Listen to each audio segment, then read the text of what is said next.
The disaster raid has made its return. We are looking at 2-turn each one of these bosses, starting with Camila as she is the easiest. We can actually just let this run on auto, and it should 2-turn this just fine. Now, we are using a single target attack team. Doesn't really matter if you have these specific units or not. The biggest thing I would say is that you stay away from red units as she is blue. She is pretty squishy, as you can see. T1's attacks by themselves almost soul that, kind of excluding the pumpkin bombs, and don't really do too much damage in the first place. But what is crucial to know and to understand is that whenever you do attack her, she does accumulate a stack of an all stat increase buff. So you want to make sure that your auto or your manual can either completely one-shot her on one turn, or that you wait a turn to buff and rank yourself up so that you can proceed to one-shot her on the following turn. Now this does stack up to 4. After the 4th one right here, it does reset, so you can try to play around that, but it is much easier to just kind of go for an all-out DPS team and go for some quick kills. So that is Camila in 2 turns. We will move on to the next one. Valenti has one critical weakness that we can abuse, and that is her vulnerability to the Sever ability. Now, Sariel is going to be the star of that, as he does have type advantage here, and Sever on both his AoE and his ultimate. Now, player 1 is going to be on a buffing style team, similar to that of your Grey Demons.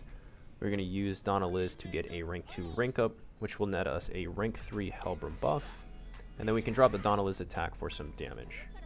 And the combination of Red Slater and Death Pierce is going to increase Sariel's critical damage output, and Green Merlin with ult food is going to allow us to move and use his skills and get his ultimate and transition into phase 2. Now, as I mentioned, his ult does have the Sever ability, so this is most likely going to one-shot even at 1/6, especially with Red Slater and Death Pierce boosting his damage. Now it looks like at 6/6 this is going to deal a fat almost 1.5 mil, and that is 2-turning Valenti, and we will hit the last boss. For Eastin, we can actually run a similar comp as we did for Valenti. The first player is going to be the support with Donna Liz, Gother, and Hellbrim, and then the second team will be a DPS team with an additional rank up, but no humans, as they deal significantly less damage to Eastin. So the Donna Liz player will start off with their silver rank up, which will pull in a gold Hellbrim buff, and then all of our cards will be silver as well. Our rank up is going to pull in a gold Margaret buff, and then we can drop the Liz attack and the Margaret attack.